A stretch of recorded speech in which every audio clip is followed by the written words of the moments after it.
87 देखा जाए। तरण तल वास्तविक गहराई, और तरण मतलब होता है सरोवर। तरण तरण मतलब क्या होता है?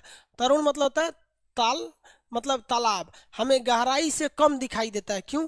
गहराई कम दिखती है तालाब की अपवर्तन के कारण। गहराई कम दिखती है अपवर्तन। जब कांच की छड़ को रेशम से रगड़ते हैं तो छड़ पर क्या होता है? छड़ पर पॉजिटिव चार्ज हो जाएगा। छड़ पर पॉजिटिव चार्ज होता है, धन आवेश हो जाता है। छड़ के ऊपर पॉजिटिव चार्ज होता है यानी धन आवेश होता है। छड़ के ऊपर पॉजिटिव यानी धन आवेश हो जाएगा।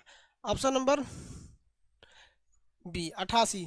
दो विद्युत आवेशों के बीच लगने वाले बल को क्या कहते हैं? कूलाम। कूलाम का नियम। किसका नियम? कूलाम का नियम। 90। इनमें से कौन सा अर्धचालक नहीं है? देखिए इसमें अर्धचालक कौन सा नहीं है भाई? तो इसमें ये वाली चीज जो है अर्धचालक नहीं है आपकी, सेलेनियम। सेलेनियम अर्धचालक नहीं है, जबकि जर्मेनियम अर्धचालक है, सिलिकॉन है, आर्सेनिक, ये सब क्या है? सेमी कंडक्टर है। सेलेनियम अर्धचालक नहीं है। अगला क्या है भाई? कह रहा है कि ताप बढ़ने से चालक पदार्थ में विद्युत चालकता घटती है। विद्युत चालकता बढ़ती है, हाँ भैया घट जाती है। देखिए क्यों घट जाती है? क्योंकि जब कभी भी आप टेम्परेचर बढ़ाइएगा, देखिए तापमान बढ़ाने पर जब किसी चीज को गर्म कीजिएगा तो गर्म करने से उसका प्रतिरोध बढ़ जाता है। प्रतिरोध क्या हो जाता है? बढ़ जाता है। और जब कभी प्रतिरोध बढ़ेगा तो वो धारा को चलने नहीं देगा, इसलिए चालकता घट जाती है। प्रतिरोध बढ़ जाता है। मेन रीजन क्या है? प्रतिरोध बढ़ जाता है। प्रतिरोध बढ़ जाता है। आगे बढ़े।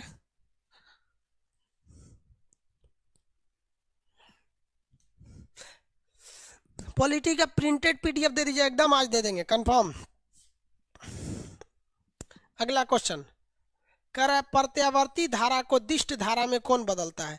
एसी को डीसी में कौन बदलता है? तो एसी करंट को डीसी में बदलने के लिए रेक्टिफायर का प्रयोग किया जाता है। किसका प्रयोग किया जाता है? रेक्टिफायर। आप रेक्टिफायर देखे हैं कि नहीं?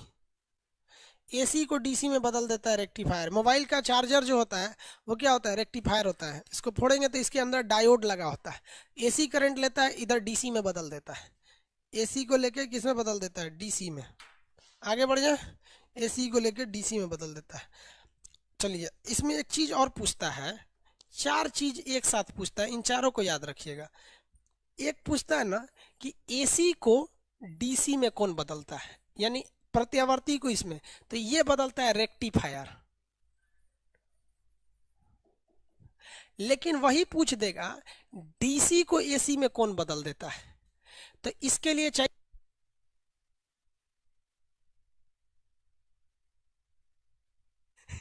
एसी को डीसी में बदलेगा रेक्टिफायर। एसी को डीसी में। और डीसी करंट दीजिएगा, जैसे बैटरी आपकी डीसी देती है तो उसके लिए इन्वर्टर लगाइएगा तो एसी करेगा। डीसी वोल्टेज को बढ़ाने घटाने के लिए एम्पलीफायर चाहिए। देखिए एम्पलीफायर देखे, ये है एम्पलीफायर। ये क्या चीज़ है? एम्पलीफायर है। या वोल्टेज बढ़ा सकता है, बढ़ा दे। देखिए बहुत भयानक आवाज़ सुनाई दे रहा होगा मेरा। आवाज़ कैसा लग रहा है? यहाँ से वोल्टेज को क्या किए हैं? थोड़ा सा बढ़ा दिए। ठीक है, अब वापस अपने जगह पे ला दिए। तो ये जो होता है ना, वोल्टेज को बढ़ाता है और घटाता है। समझ में आ रहा है ना?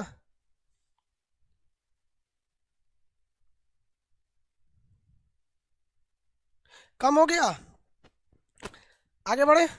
अच्छा कम हो गया था, हो सकता है कम हो, हमको ध्यान नहीं है कि हम किधर कम कर दिए कि बढ़ा दिए। चलिए आगे बढ़ते हैं। प्रतिरोध का मात्रक क्या होता है भैया? प्रतिरोध का मात्रक होता है ओम। प्रतिरोध का मात्रक होता है ओम। देखिए प्रतिरोध को नापने के लिए हम लोग प्रयोग करते हैं दो चीजों का। एक होता है ओम मीटर, तो ये छोटे मोटे प्रतिरोध को नापता है ओम मीटर।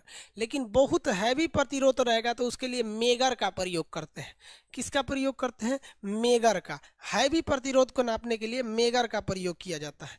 अगला क्वेश्चन, एक कार की बैटरी में हाइड्रोक्लोरिक एसिड, ये तो पेट में होता है, सल्फ्यूरिक एसिड का प्रयोग किया जाता है। किसका? सल्फ्यूरिक एसिड का। अगला शुष्क सेल कैसा होता है? वैसा सेल, शुष्क सेल जिसके अंदर लिक्विड नहीं पड़ता, इसे शुष्क सेल कहा जाता है। ये जो शुष्क सेल होता है इसे आप दोबारा चार्ज अगर, देखिए ये दो टाइप के होते हैं। अगर चार्ज हो गया तो द्वितीयक, चार्ज नहीं हुआ तो प्राथमिक। 90% शुष्क सेल प्राथमिक होते हैं, चार्ज नहीं होते हैं। लेकिन जिसका हम यूज कर रहे हैं ये चार्ज हो जाता है क्योंकि हमको बार बार जरूरत है। तो 90% जो शुष्क सेल होते हैं, घड़ी वाला निकाल के फेंक देते हैं, तो वो वाला शुष्क सेल कैसा होता है? प्राथमिक होता है, प्राथमिक। अगला हम फ्यूज का उपयोग क्यों करते हैं? फ्यूज इसलिए करते हैं कि हाई वोल्टेज आने पर वही जल जाएगा और घर के सामान को बच जाएंगे। हानि पहुंचाए बिना उच्च धारा को प्रवाहित करने के लिए नहीं भैया, अत्यधिक धारा प्रवाहित होने के समय विद्युत परिपथ को तोड़ दे, फ्यूज क्या हो जाता है? उड़ जाता है। ऑप्शन नंबर कौन सा होगा? बी, बिहार वाला बी। बी, चलिए बी। अब बताइए, फ्यूज तार किसका बना होता है? शीशा तथा टीन का बना होता है। शीशा और टीन का बना होता है। फ्यूज तार को हमेशा शीशा और टीन का बनाया जाता है। अगला, बिजली के बल्ब में फिलामेंट किसका होता है? टंगस्टन का। बिजली के बल्ब में फिलामेंट किसका होता है? टंगस्टन का। ये लगभग 3400 डिग्री सेल्सियस टेम्परेचर को झेल जाता है। 3400 डिग्री सेल्सियस टेम्परेचर को झेल जाता है। 3400 डिग्री सेल्सियस को ये टेम्परेचर झेल जाता है। आगे बढ़े, 98 हो गया।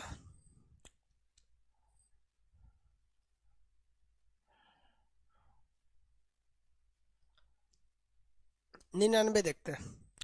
किलोवाट, देखिए भाऊ यहाँ एक चीज ध्यान से समझिएगा, इसमें गड़बड़ाइएगा नहीं। जब कहेगा किलोवाट तो वो वाट जो होता है ना, पावर का मात्रक है, लेकिन जब उसमें घंटा जोड़ देता है ना, घंटा, तो ये ऊर्जा का हो जाता है, ये बिजली बिल है। किलोवाट जैसे उसमें घंटा जोड़ेगा तो ये ऊर्जा हो जाता है, बिजली बिल। इसे हम लोग यूनिट भी कहते हैं, कितना यूनिट बिजली उठा है, यूनिट भी कहते हैं। अगला, तड़ित चालक का आविष्कार बेंजामिन फ्रैंकलिन ने किया था।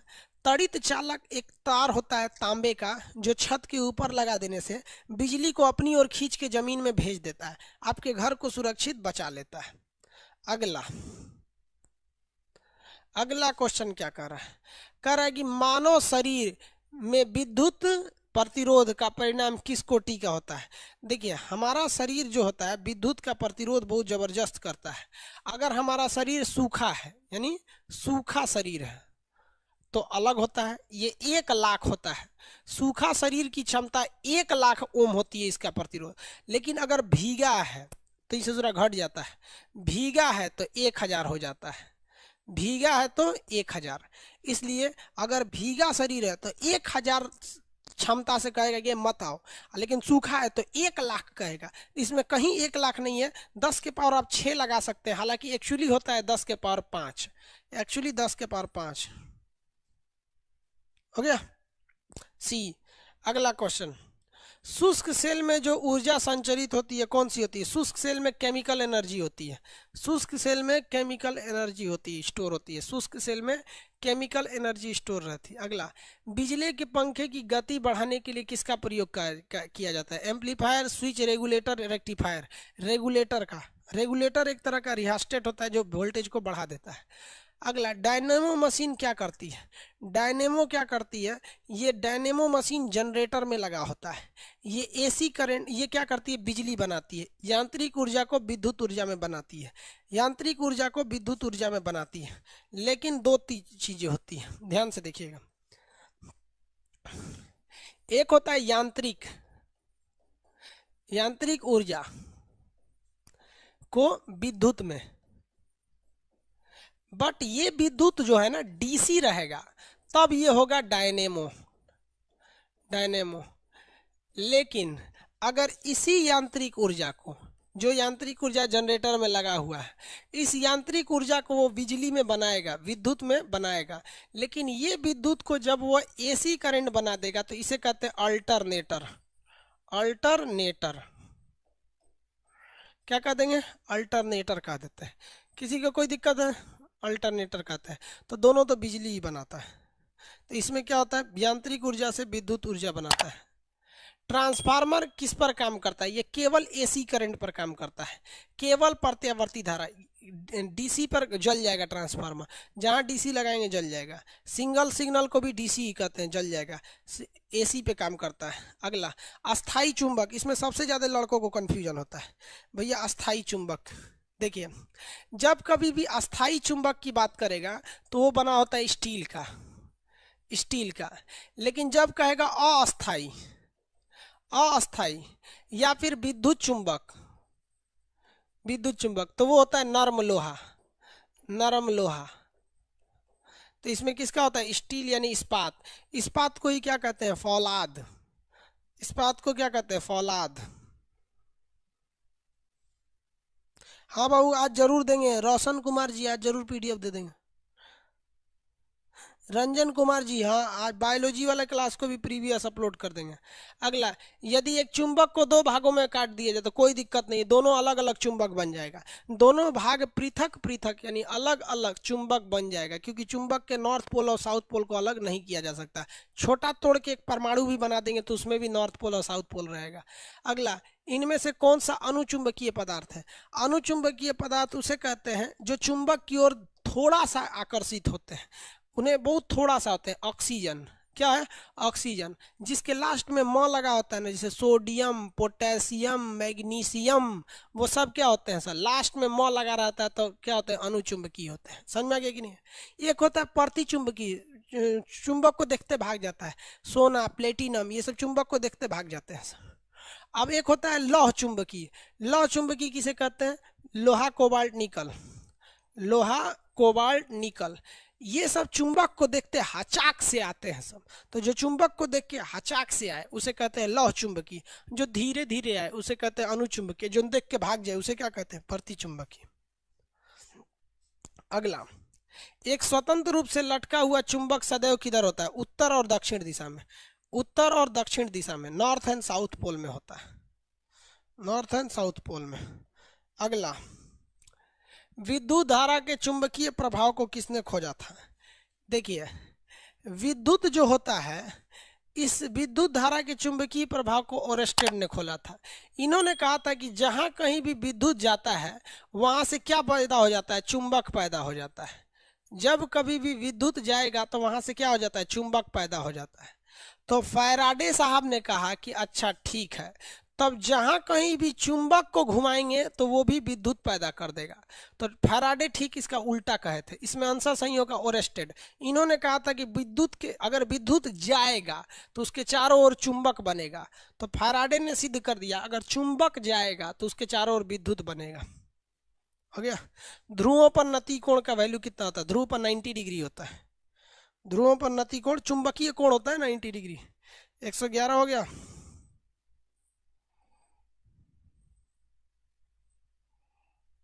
एक 112। लेंज का नियम किससे संबंधित है? देखिए, लेंज के नियम में दो क्वेश्चन पूछता है। पहला तो ये ऊर्जा संरक्षण पर, दूसरा ये ईडी करंट पर है। भंवर धारा, भंवर धारा क्या होती है? वैसी धारा जो अपने ही उत्पन्न करने वाले कारणों का विरोध करती है। ईडी करंट उसे कहते हैं जो खुद का विरोध करती है, गति का। वो एक तरह का इलेक्ट्रिक एनर्सिया होता है। ये अपने उत्पत्ति के कारणों का क्या करती है? ये विरोध करती है, भंवर धारा। वैसी धारा जो अपने उत्पत्ति के कारणों का विरोध करती है उसे भंवर धारा कहते हैं। ये लेंज के नियम पर आधारित है, ऊर्जा संरक्षण पर। किस पर है? ऊर्जा संरक्षण पर। अगला, रेडियो कार्बन डेटिंग से क्या निकालते हैं? जीवाश्म की आयु निकालते हैं। जीवाश्म, चट्टान की आयु निकालने के लिए यूरेनियम, चट्टान की आयु निकालने के लिए यूरेनियम।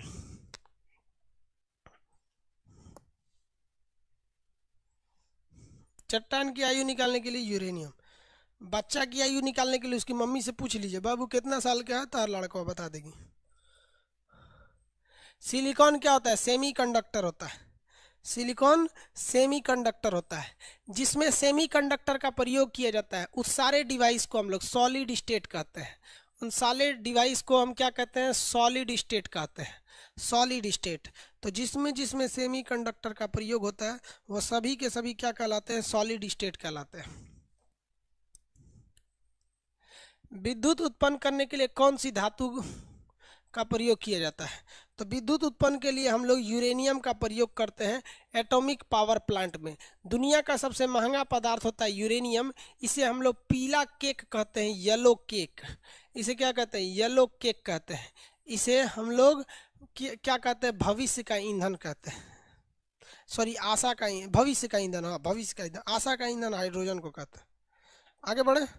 अगला, कृष्ण छिद्र ब्लैक होल का सिद्धांत किसने दिया था? चंद्रशेखर ने दिया था। चंद्रशेखर ने। तड़ित चालक के आविष्कार बेंजामिन फ्रैंकलिन। टेलीस्कोप की हम्फ्री डेवी ने किया था। हम्फ्री डेवी ने। निम्नलिखित में से कौन सा सुमेलित नहीं है? मैनोमीटर दबाव को नापता है, सही है। कार्बोरेटर दहन इंजन में लगा होता है, सही है। कार्डियोग्राफ हृदय की धड़कनों को नापता है। सीस्मोमीटर भूकंप नापता है, वक्रता नहीं नापता है। ऑप्शन नंबर डी, सीस्मोमीटर भूकंप नापता है।